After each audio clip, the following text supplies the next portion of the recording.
Fingers crossed. All of them. Couple toes, too. Okay. So, let us begin. Hold on. I have something I can cross for you. You ready? You ready? Oh, cool. Now we have luck. It took me a second to realize what you were doing, but that's awesome. Okay. Anyway. For everybody else, Valentine just crossed his tongue. Tongues. Please. We're not talking about the kitchen tongues. Oof. No. Dad humor coming out. Look, I've been a dad now for a little over a year. I gotta let it out somewhere. All right. And that somewhere is everywhere.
Hello, everyone. Welcome to the Children of Ash, a real play RPG podcast where we tell stories about the world after the world. I'm Dylan, your storyteller and game master for the evening, and surrounding us is our table of players. Say hi, everyone. Hey. Hi, everyone. Hi. Hello. Let's do that again all together. Oh. Say hi, everyone. Hi. Hello. What's going on? My name is Jesse, and I play Wayland. He is your everyday average 11-year-old boy genius adventurer. Of all the things that Wayland wishes he could do, of all the things that Wayland can't do, but wishes that he could, at the top of the list has got to be being able to talk to other kids. He just doesn't know how to do it. He's spent so much time around adults that he just doesn't get other children, and it's incredibly awkward for him. Hi, I am Peter. I play Davidson. He is a large, imposing man from the north, but he's down here in the south trying to make a name for himself. And he, one thing that he wished he could do, but he can't, is have more glory than his brother. Well, in terms of like right now. But he hopes that may change in the future. Any kind of glory? I mean, really, yeah, kinda. Like, I mean, preferably not like the glory of having murdered the most people ever type of glory. The preference would be like saving a village of children from a flood type of glory.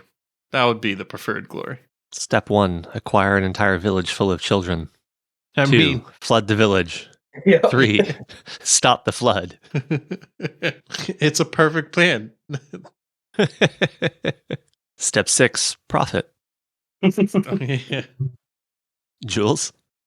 Hey, I am Juliet. I play Aster, a well-tempered, well-to-do cleric from Arches who is definitely not at all in a cult.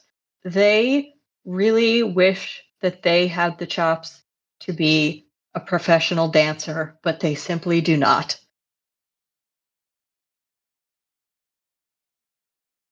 Like a performance dancer, like, going out to a party dancer. Jazz tap, obviously. Come on, does that even need to be said? Of course it's jazz tap. It's like in contemporary jazz. Yes, I think they really would fashion themselves as like a modern, like in a really interpretive modern dancer. Martha Graham under the Mhm. sheet poking at it kind of style. Yes, but they are simply not quite graceful enough. Grace is overrated. Isn't somebody in this group's partner named Grace? Okay, I was trying to figure out whether that was this. You said that with enough of a smirk that I was like, was that a dig at someone? Hang on. Okay. Now someone needs to date someone named Grace so that we My can just, brain, it works well. I'm dating somebody named Sophia. So when people say wisdom is overrated, I can kind of take personal issue with that. I thought you were about to say, oh, wait, I'm dating someone named Grace. That was me. Yeah, I was thought that's punchline too. But doctor, I am Pagliacci. I get that reference. I'm so sorry. Hi everyone.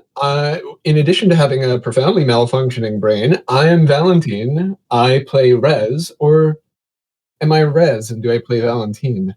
I am unsure. Perhaps it doesn't matter. All the world's a stage. Rez is a curiosity monster who looks like one of the river people with an accent of a southerner. One thing that he would like to be able to do but can't is he would really like to know how the magic-like things that he can do work, because he's kind of learned them by rote and accident, and the fact that he doesn't actually understand them makes him feel like an idiot or a fraud or just like a failure in general. Like being able to command these powers without knowing exactly what underlies them it's under his skin, especially because it makes him feel like a magpie, in no small part because the powers that he does have are cobbled together from all these little odds and bobs that he wears, so he feels a little bit like he's literally stealing ill-gotten power. He'd also like to know how to play the fiddle. I really liked your provenance of the provinces. That was a good line. Thanks. Just kind of fell out. Too bad it didn't fit. Means you get to save it for later. Yeah. So, let us begin.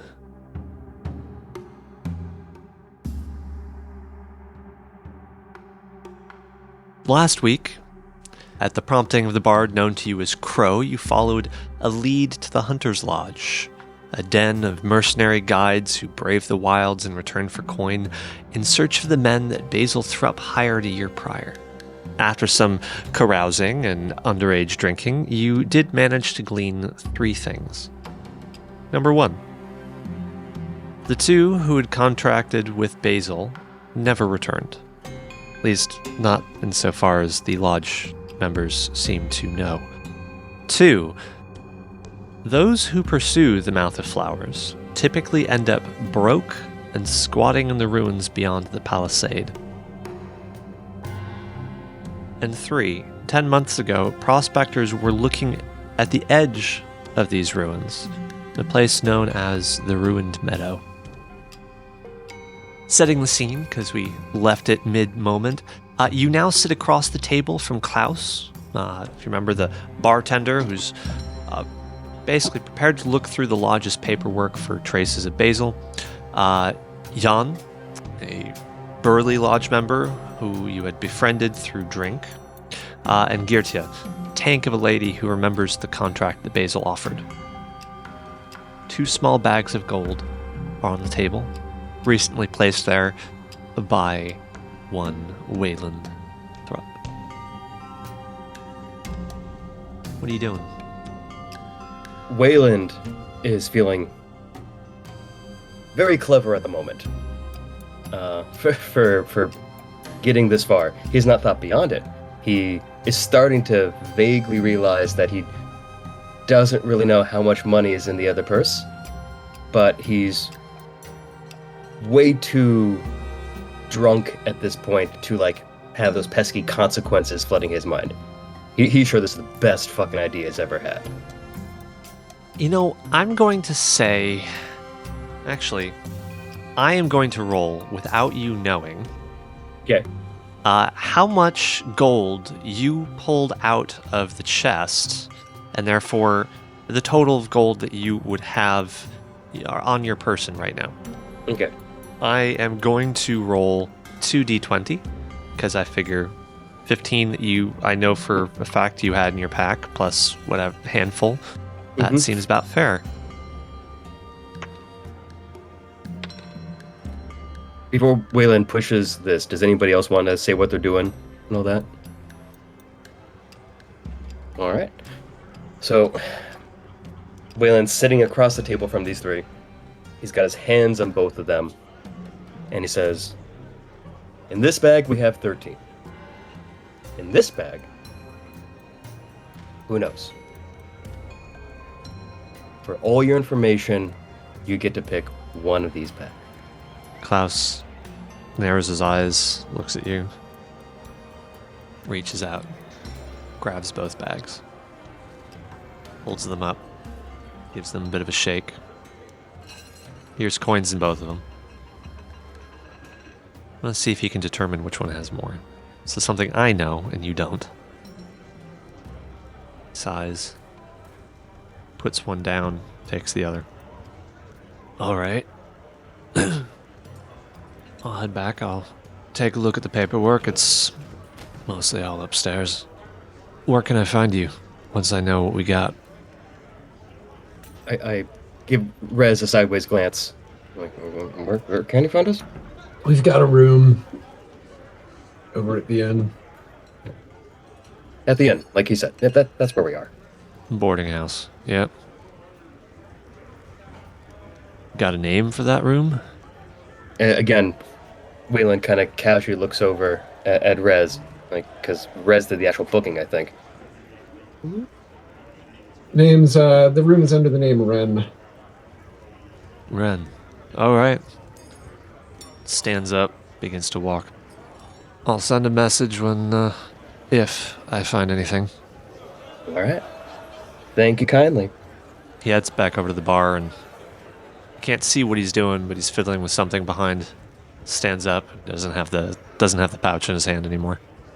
Yeah, so having just had this interaction, Rez looks troubled. Look, if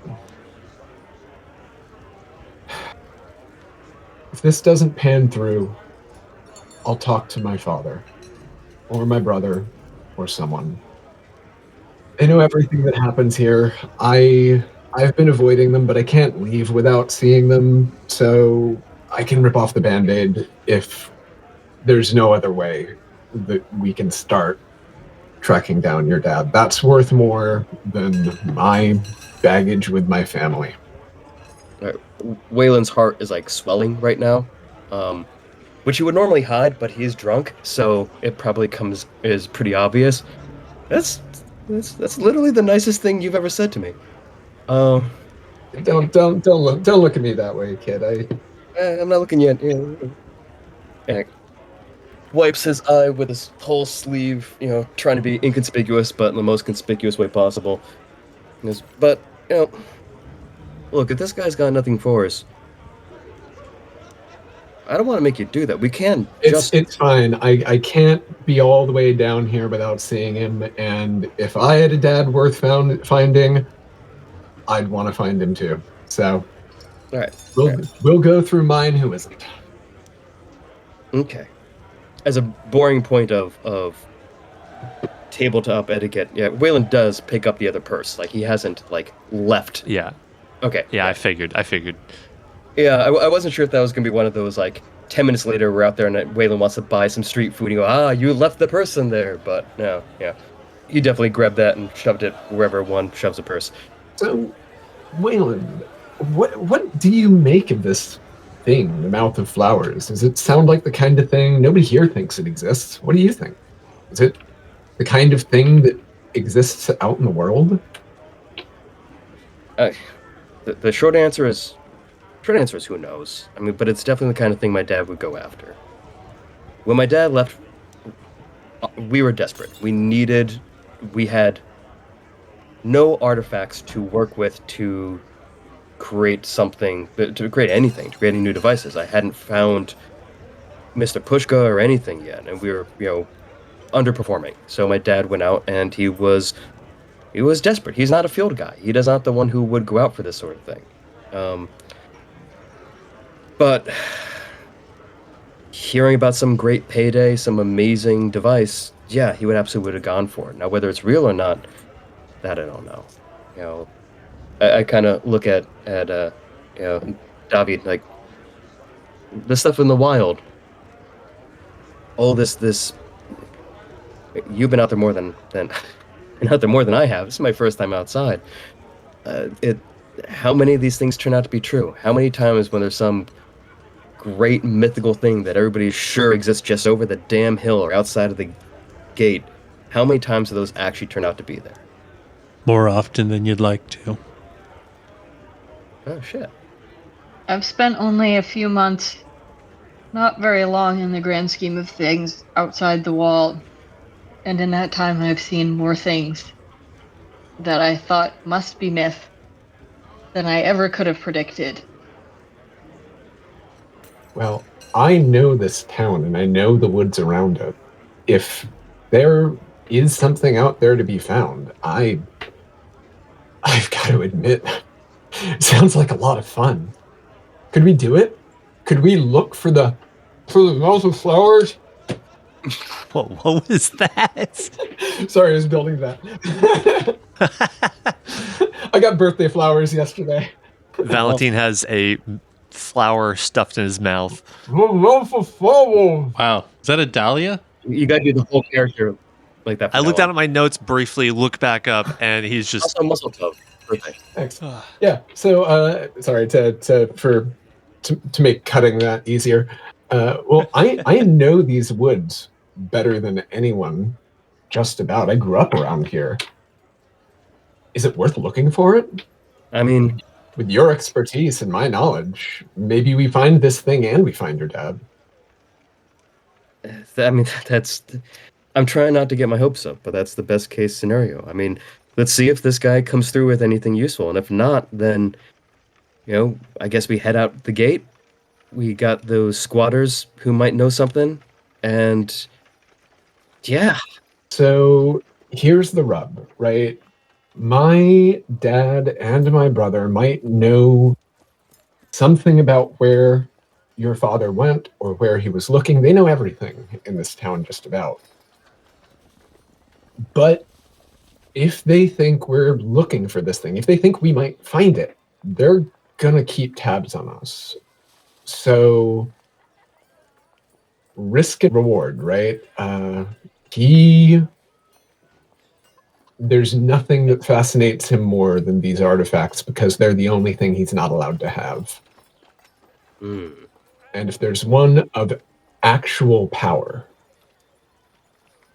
I don't know what he'd use it for. He might just use it as a bargaining chip with arches, probably, right? He doesn't know anything about how to use them, but he would want it for that reason. So if you want it, if you and your father need it, then we shouldn't go through my father. Well, that's a good point. And it's something that we should prepare for. I mean, it's not the hardest thing in the world for me to rig up some sort of flashy device that doesn't really do anything. We could, if we don't find anything that we can give as tribute to the powers that be here, we could put together some sort of pretty piece of crap that might entertain him and let us, get the good stuff back. It's not a bad idea. All He's right. not the most trusting man, so it'll have to stand up to at least a little scrutiny. But Oh no, it'll work. It just be light and sound as opposed, it'll be flashy, but it won't be. It'll be gaudy, but it won't be, transcendent. Mm-hmm. Davith is amused internally at this quaint little plan, and I'm just happy to go with. And though behind my back, I'm crossing my fingers, really hoping that I'll get to spill some blood at some point. Oh, I think the odds are good. Waylon also, I'm assuming at this point we're getting up and kind of like walking out and having this conversation like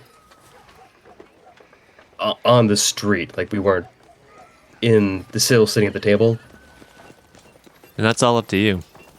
So It seems like a walk and talk. It seems very Alan Sorkin to, do the dialogue and move. But while we're no longer engaged in, immediate bartering, Waylon does fish into the purse to see which one he got back. you got back your 13. Waylon has a moment of sobriety of his mind trying to go like, all right, it was 15 minus, how much did I take out? And then the drunkenness washes back over and goes, yeah, this is tomorrow Waylon's issue to worry about.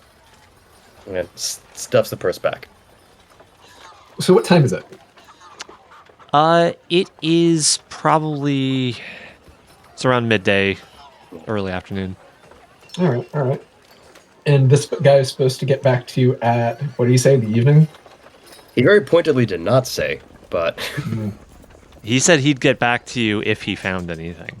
So, all right. So we've left the Hunter's Lodge. Just by way of a little bit of extra world crafting, so everyone is aware, the Hunter's Lodge is not a single location. It is a organization that is spread throughout the Protectorate, especially, but even a little bit further south, they're a group of mercenary guides. They're not so much like we're going to fight other people, but they are people that get hired to brave the wilderness, to show them where to go, to basically be protection from the wilds as best money can buy. And David, you're a member of this, right?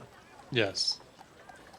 All right, so Waylon figuring that out was like really interesting. Like, so do you guys have like do you have a badge or like secret handshake or like how do they know that you're part of the club? I mean, other than like, and I kind of point at all of him, I'm like, It's the all of him. It's the okay.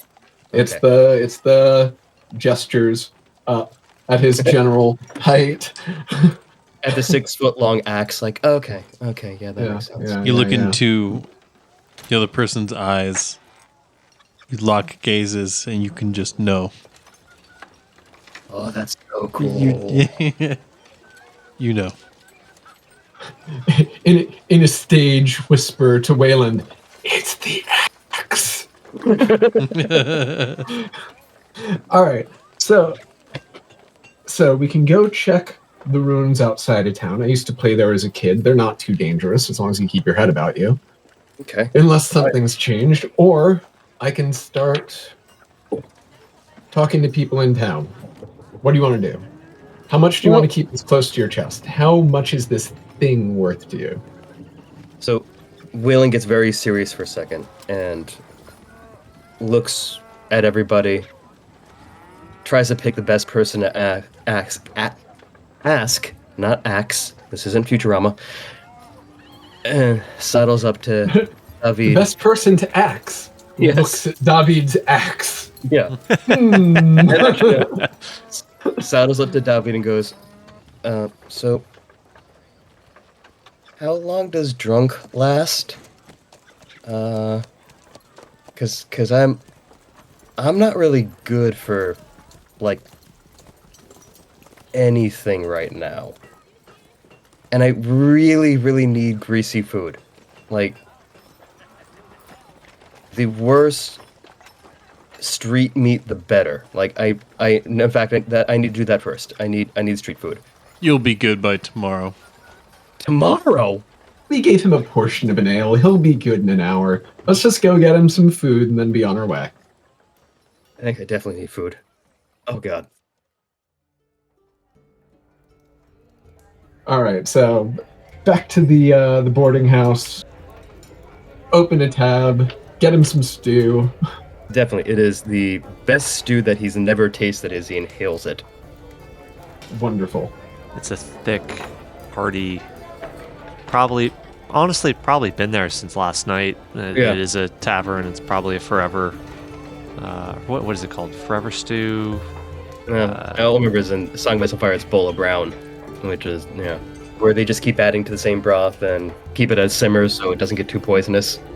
Generation stew. Like, should Wayland roll Constitution again? No. Like honestly, that's a thing, and it is perfectly fine and healthy. And okay, yeah, it's a huge part of European tavern culture, historically speaking.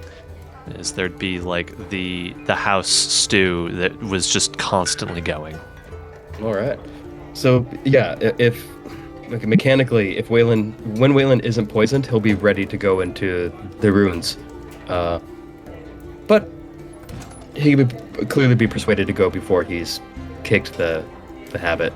It'd probably only take you like an hour or so. You didn't. Okay. You are young, so it hit your system hard, but you also have a fast metabolism and didn't drink all that much, so probably processing it fairly quickly. Okay. Then Wayland is probably got a hell of a headache at this point, but is ready to go marching off into those ruins. I'm starting to wonder whether Jesse has ever been drunk. Jesse, the player. It's his first time. Did you get a headache the first time you drank? No, actually, I've never had a headache from being drunk. Same, right? It's always just been body aches for me, but I'm, going off the cliche. I've had the headache, but I don't think I had it the first time. It took me a couple of years before I started getting any level of classic hangover symptoms. I mean, if you want, I can switch it to muscle fatigue. That's what I get. You're in pain. Your we can head assume this child is probably dehydrated also. He certainly can't be drinking enough water, so why wouldn't he have a headache? Fair. There we go. And all of a sudden everybody's speaking really loudly. Jonathan, by the way, who's there again, who has seated you, is looking very concerned at Wayland. Just every time he comes over to check in on you guys, just is he okay? Like, what? First ale, he's fine. You're letting him drink. Well, letting is a strong word. It was half an ale. This shouldn't have happened to him. I didn't. I was drinking twice that much at half his age, and look at me. I'm not exactly this guy. Points at David. I didn't serve him. I did not serve him. And he, walks away. Nobody cares. Where do you think you are? Wayland is biting back every impulse to I'm drunk before.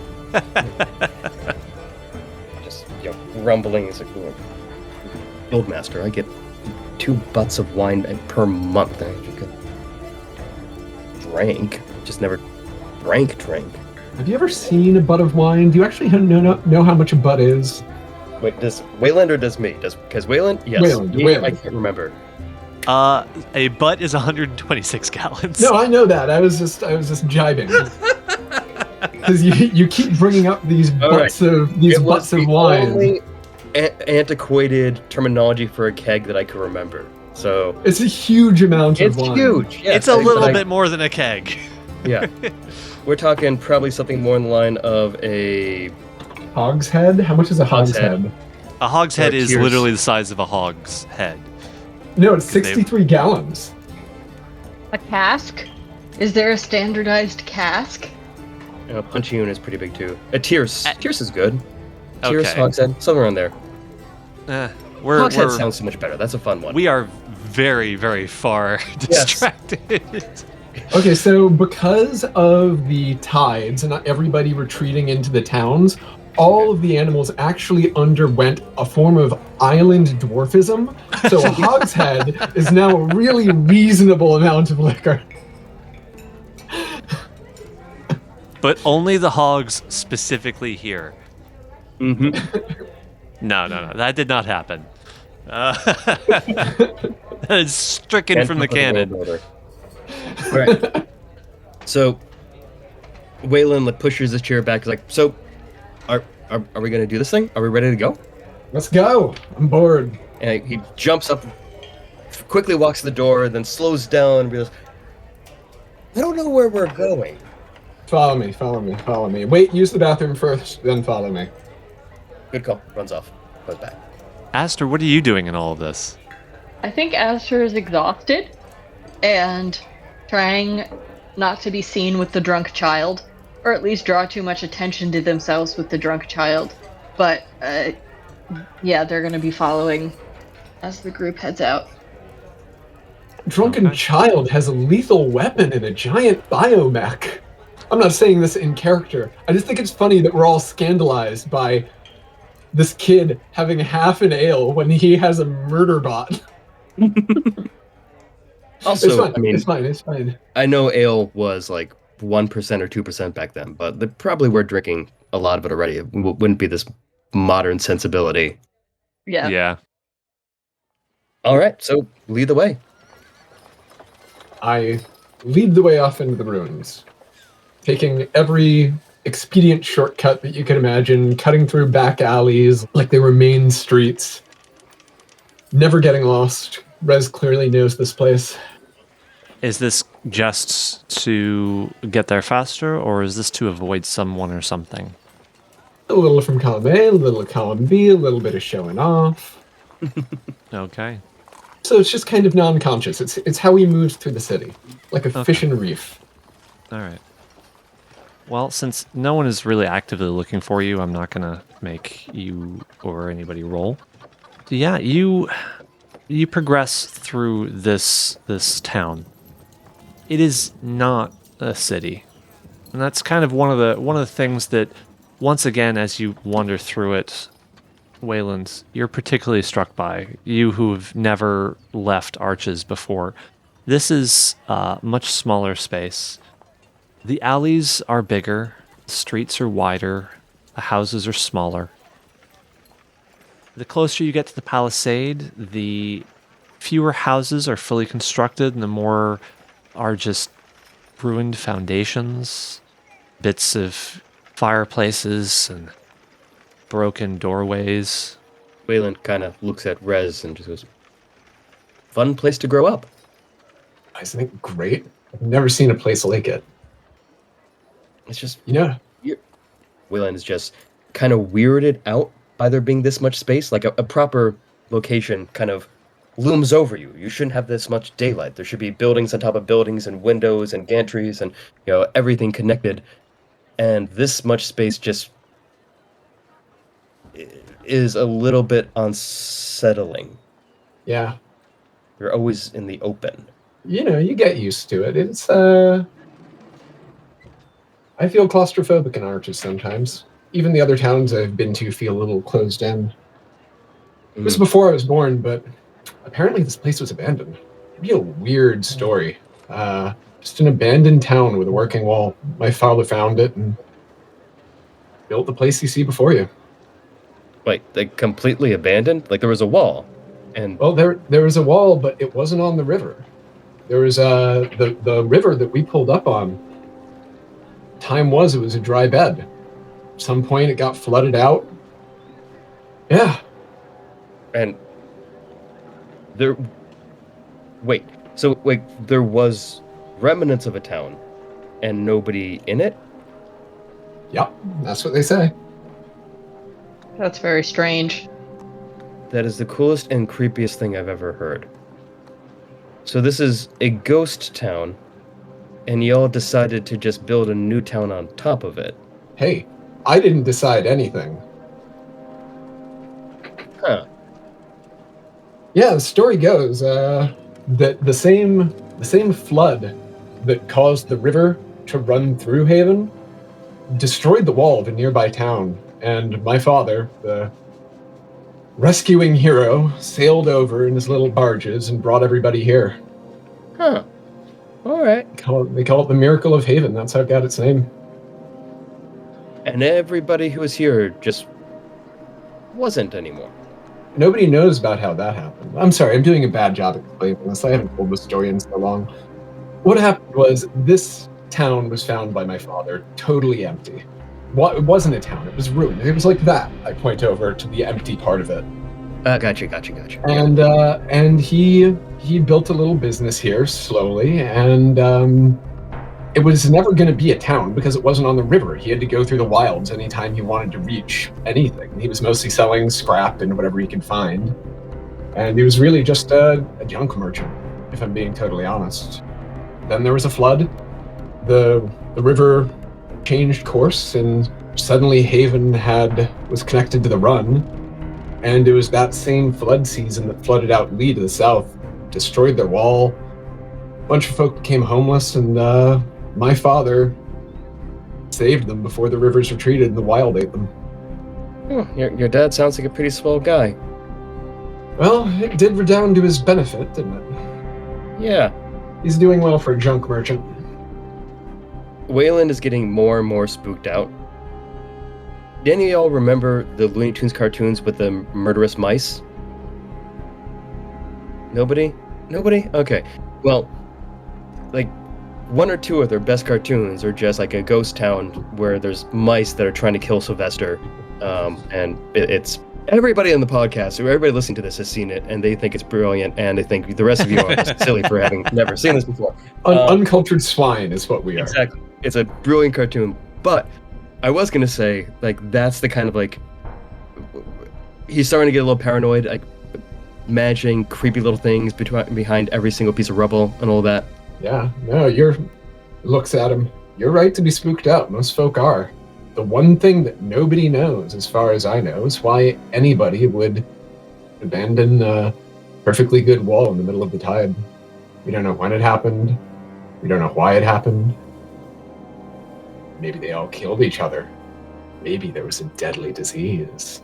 Or maybe something that the walls are supposed to keep out was already in the town and came up through the ruins and murdered everybody like that. You know, there's a lot of options. I can think of a lot of different ways that this is absolutely terrifying. Cool. Great. All right. So yeah, murder behind every rock. Good to know. All right. We're fine as long as we're inside the wall. The real danger is out there. Yeah, that's just like the people who mysteriously disappeared inside the wall. I played here as a kid growing up. So did my brother. It's fine. Trust me.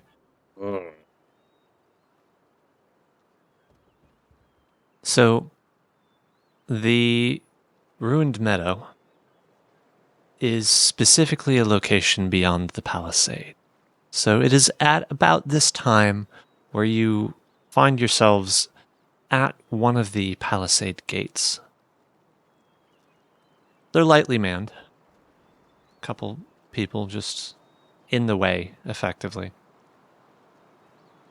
Rez, you know from past experience, they're more interested in keeping people out than keeping people in. Yep. Really all they do is just give you a checklist of, you say you have the things that you're going to need to get back in. Great. Excellent. Do I recognize either of them? No. No, you don't. Vaguely familiar faces, but you don't know who they are. You've probably seen them around, but not in a long time, and yeah, probably not folks that you were close with or spent any time with. Someone's cousin's brother's dog walker's friend. Exactly. But beyond the palisade, at least in the direction that you're looking, is a field of fairly overgrown grasses growing up around just a large spread of foundations, bits and pieces of what once was more of the town. However, unlike what you saw before, where either there were houses or these were spaces that were clean, out here what you see is among these ruins are lean-tos, tents, makeshift shelters of various sorts. There are a couple people shuffling among, in and around them. You spot they are dirty, they are in rags. Beyond the field, far side, is a wood, trees that sprout from the base of the hill, climbing up towards the sky. The wall itself, Rez, you know, the arcane wall, that is, not the palisade, its barrier is somewhere within those woods. Not terribly deep. Deep enough that you can't quite see it, but you know it's not very far out there. Somewhere in here, they say, might be your father, Wayland. Or perhaps he's just dead. Maybe he left somewhere else. Who's to say? I think Waylon's description of Basil was like, imagine Waylon stretched out and with a beard. So, he looks back at everybody else and just goes, remember, me, but like, yoink, and with a beard, and then looks at all the disheveled masses. Like, maybe a little bit more beard than the last time I saw him. Alright. Time to go talk to some scary strangers. Okay. Whew. These aren't bad folk. They're just down on their luck. But mind your purse. So I'm gonna ask around and see if anybody around there is from the university. Yeah, Waylon, I don't know if you go to talk to anybody initially, but he would definitely try to look for any signs that someone was from Arches or the university, some sort of article of clothing or not a haircut at this point, but just something that would indicate, a connection that he could build from. Give me a investigation roll. Alright, what is my investigation? Oh, +6, alright. And just so I'm more clearly setting the scene, this isn't like a sprawling slums with a ton of people. This is... There's definitely an encampment over here. Just a few folk. But, yeah. Yeah. So that's going to be a 25. Mm-hmm. Ooh. So, kind of wander through the ruined meadow a little bit, looking back and forth, peeking into tents a little bit. And you notice that most of these people, they're actually not dressed in terrible clothing. They're dressed in what looks like things that maybe once were decent, but have just been ruined. Shreds of them. And, once you realize that, you start looking for the signs of Arches. You start looking for the clothes of a scholar, or maybe if someone still has a medallion of their station or something around their neck, whatever you can spot. Waylon thinks about all the gaudy adventuring gear that the scholars would leave in, and so it's trying to look for the disheveled version of that. Yeah, and you see a little bit of that, but there's nothing about it that really screams Arches so much as just people who are traveling. You realize now that, thinking back, what you saw as gaudy adventuring clothing, a lot of it really you've discovering is just kind of nice traveler's clothes. Nice clothes, but still just traveler's clothes. Finally, though, you do spot one man, dark brown clothes just kind of draped over them. But as you look, it is very clearly what once was blue robe of a professor. Waylon kind of looks back at Aster and David to get kind of permission, like think it's safe to go over to him? Can I look to see if there are any signs of like what college this person was a part of or any other kind of identifying features? Give me an investigation roll. I'm going to say with disadvantage. Does Rez spot this person? Or is my attention drawn by Wayland? Waylon, would you? Ooh, nat 20. Yeah. Was that with disadvantage? Oh, no. With disadvantage, it was an 18. I thought you said with advantage. No, disadvantage because of all the muck. Well, still, it was an 18, and I have my investigation is. Okay, that's just +1, so it's a 19. Okay. Well, I'll say with a 19, you are able to discern that this is someone from, can't tell which school, but looks to be one of the history-ish schools. Just a slightly different cut of the robe that still remains. A little bit of the, not inlay, that's the wrong word, embroidery. There we go. It's embroidery on clothes. A little bit of embroidery that you can see hinted at underneath the muck. I will pat Wayland on the back to kind of encourage him along, and I will follow. Waylon would go over and just kind of reaches out a hand to tap him, then pulls it back and goes, Professor? He startles and turns. Looks at you, confused, then looks up at Mr. Pushka, and then over at the lumbering form of David. I'm sorry. You're gonna have to tell Mr. Orr. I can't pay him anymore. Look at me.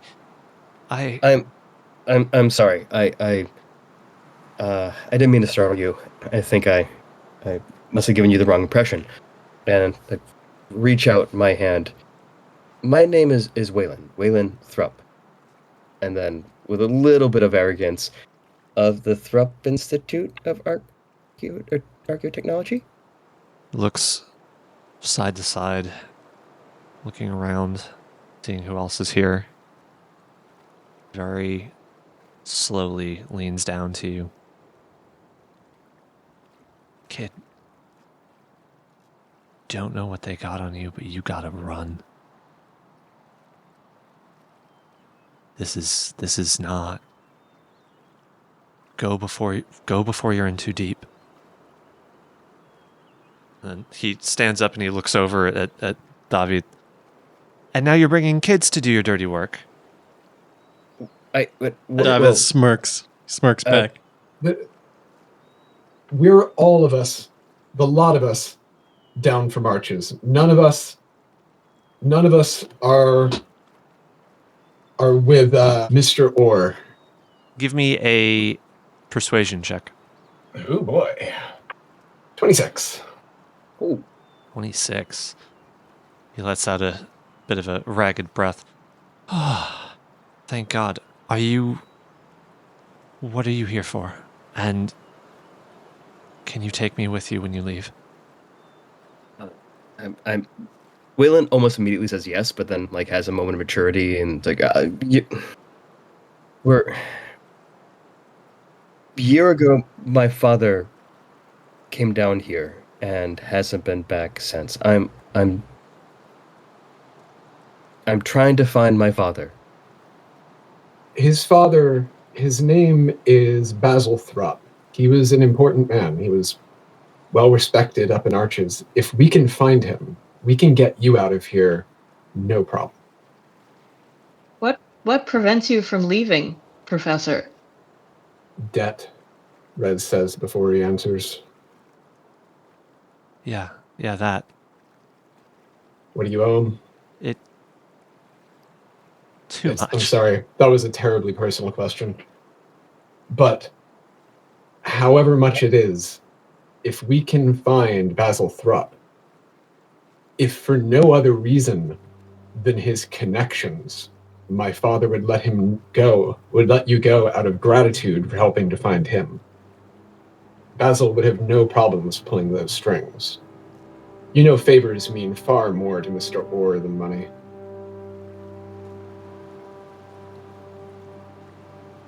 I'm sorry. Your father? Who is your father?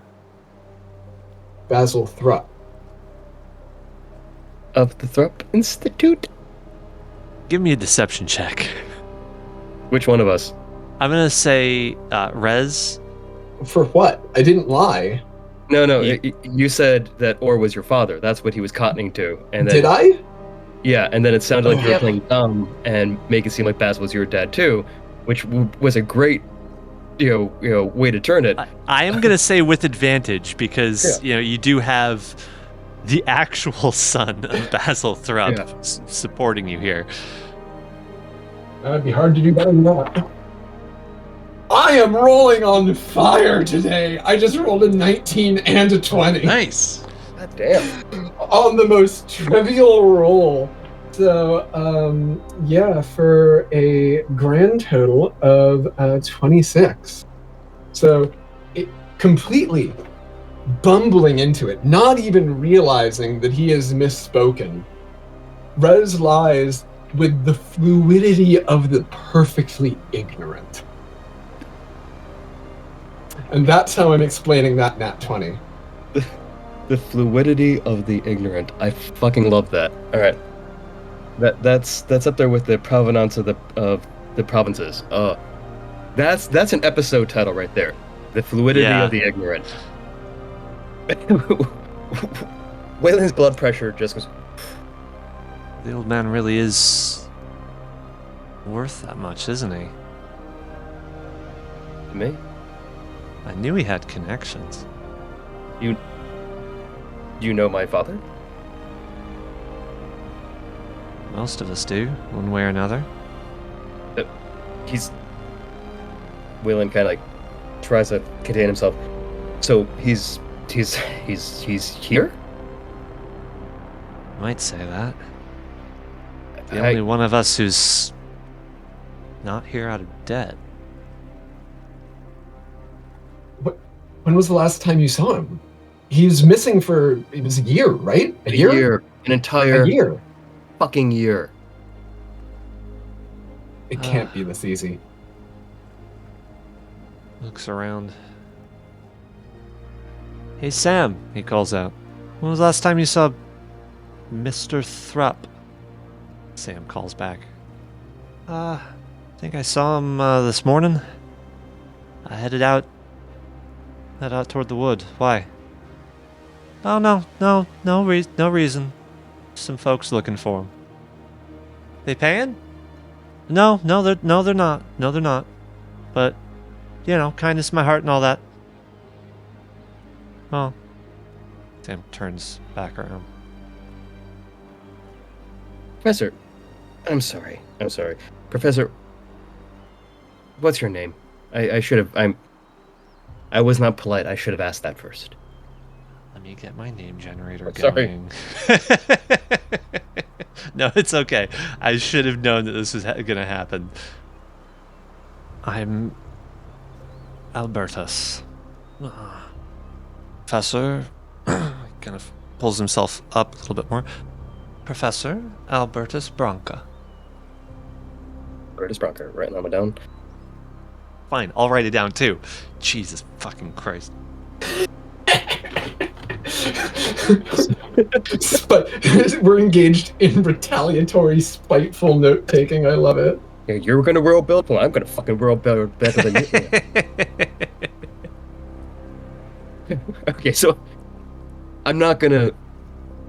I assume this was a character you wanted us to come across, so I was gonna grill him on oh, what history department are you from and all that. But I don't think you understand how much I fly by the seat of my pants. I have the large scale thing of this is what the logic of the story needs to meet, and then almost everything else I'm coming up with on the fly, because I have given up predicting where players will desire to venture. That is fair. Well, hoping to ingratiate himself and noticing that he's a history professor, Wayland will thank him in Supernal, figuring that that's probably the of the dead languages, that's probably the one that's the most likely that someone would know. So actually, you would know that it wouldn't be Supernal, it would be Elder Common. Oh, well, okay. Yeah. Well, Wayland ain't fluent in that, but, he can certainly insult someone in it. So, he can ask where the library is and a few things like that. So, in Elder Common, he just thanks him very much for his help in the most respectful way that he can, as like you're a proper professor kind of way. Yeah. Thank you for your help, you fucking idiot. Yeah. Professor Broncus, would you be able to help us find my father? And kind of indicates towards the woods. I looks over at the woods. Is he out beyond the wall? Or is he just over in the woods? I don't know. I can tell you generally where his shelter is. Does he come back every night? He's a bit weird. Yeah, no, that tracks. I look down at Wayland. You don't say. Wayland, thinks about grabbing his book of grudges to write that one down, but no. Hold on, that one. Your father... I don't pretend to know who he was before, but I can tell you at some point he has gone a bit mad. I mean, that might not be that much of a change. Wayland, yeah, Okay. Do you folks ever get mail here? Could you send a letter if you needed to? Why haven't you written back up to Arches for help? Wayland kind of points up at Rez, like the hold on, I'm things like that. That's a really good fucking question, which I plan on asking my dad when I see him before I kill him. It's not the only way that he could have communicated with me too, and I look back like he's like physically fine. He didn't lose both his hands, wasn't bumped on the head, didn't forget who he was. I don't know who he was, but I think you're probably get a better answer just by seeing for yourself. That's not ominous at all. All right. Okay. So Wayland thanks him profusely and says, when we find my father, whether I have to drag him back or not, we'll find you. Unless you want to come with us and show us the way. I mean, I can show you his shelter. That would be... Thank you. Yes, that would be wonderful. Even if we don't find him, Professor, if you want to give us a name of someone in Arches to contact, we can get the word out that you're down here when we get back up. Not just you. There seems to be a lot of people here who don't need to be here. But that's... I'm putting that one in my back pocket until we find my dad. Consider the way the university functions. They don't tend to invest in failures. But surely your families, friends. Look, if you get back to Arches without me, please, I guess you can reach out to Rudy Vladan, who's one of my peers. He'll know what to do.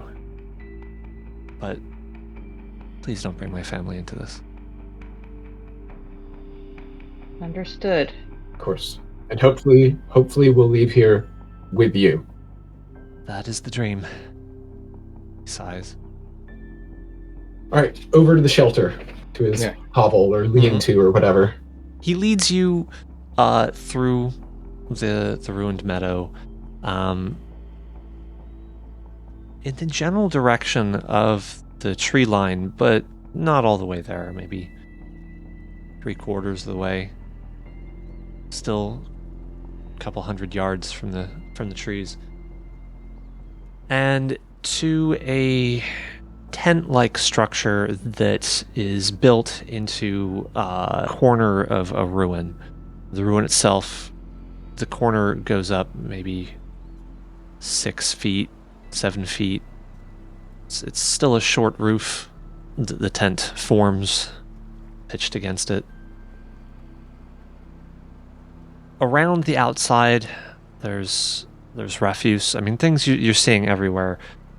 Old food, scraps of linen, broken tools, things like that.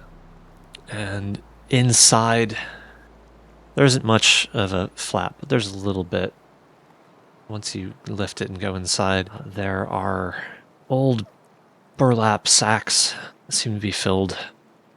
Poking out of one, you see plants or something, so maybe it's his food stores. There's a small cot, one corner that's just tied over straw. I'm going to leave you like this. I leave you here. Okay. Does he come back every evening pretty reliably?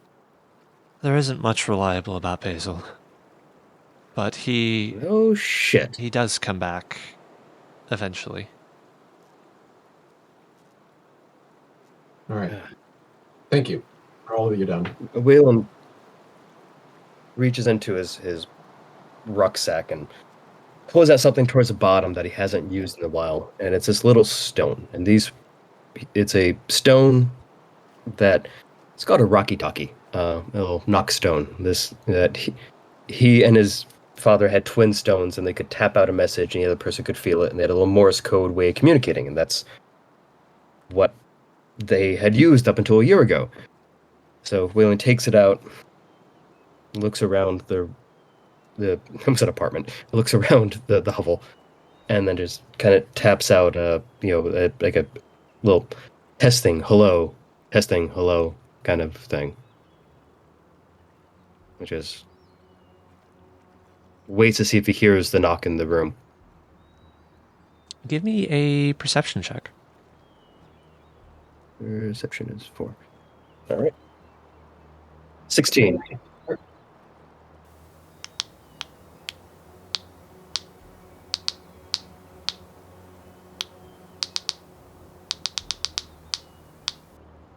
You can hear knocking. It's coming from the cot, honestly. Waylon goes over and picks it up and holds them both in his hands, and then on his just taps I didn't say you found it. I ask. said you hear it. Oh, coming from the cot. I go over to the straw hide bed and expecting to find it. I mean, it's not right there. You do hear it underneath something. It's muffled. Then I start. Oh, then I go under the mattress digging to try to find it. So you pull off this mattress. As you start digging at it, pulling it away, there is a hole underneath it. Dug. Maybe 3 feet wide. And as you kind of peer into it, it does seem like it goes somewhere. Like a little pit. All right. Right underneath the mattress. So Waylon's holding up the mattress and like the plank of wood that was on top of the hole or something, and just goes, "Oh, okay, wasn't expecting that. Okay," and like pushes it back enough for everybody else to come over and get a good look. Albertus at this point. I think I've been here too long. You know where to find me. Just walks away. Yeah, We'll find you. yeah. Okay. And this is the first time I get to use this. Waylon's going to cast the cantrip Light, and for him, that's this weird little metal vial that light you attach to an object and make some object glow. So he kind of smacks it onto his walkie-talkie, and as the vial bursts, kind of a mercury-like substance covers the whole thing and then quickly illuminates. And he turns his rock over the hole to see what he sees. Before you is a room that appears to have been dug out underneath everything. Looks like some kind of giant rodent burrow or something, except there are logs lining the top, lining the roof, or ceiling rather, lining the ceiling, providing support. On the far edge, there is a very roughly put together table, desk of sorts. There's some pages on it with some scribbling, notebook. Then there's a shelf of just, it's been like carved into the side of the hole. Vials of strange liquids. And a noticeably nicer cot in the corner here. A few tools off to the side. Well, Dad's been busy. And in the way that a kid will say something and not be aware at all of the implications, he looks back and goes, "All right, who wants to explore my dad's hole?" And on that note, we're going to end the session. Yeah.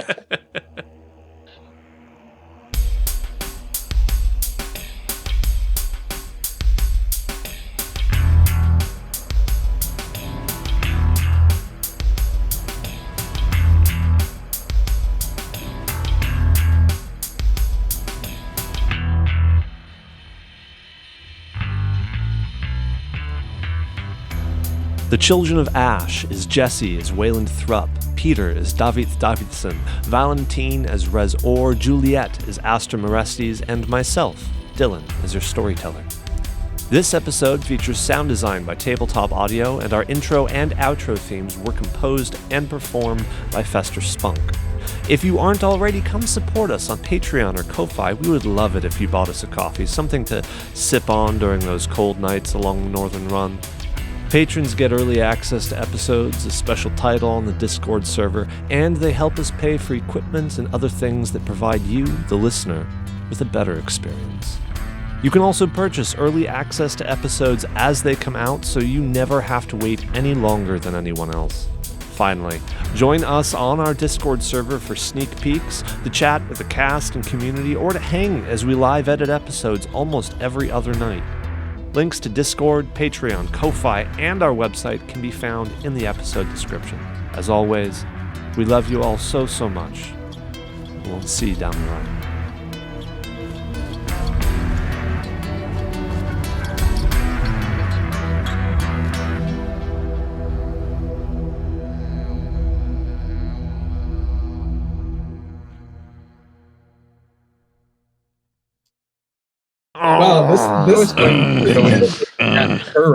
Wow, this podcast is off the rails. This went downhill so fast. We were doing fine, and then it's your dad's hole. This and deflowering my mouth. That and constipated Northerners. This. What is the matter with you people? Like, do you need a nap? Do you need a snack?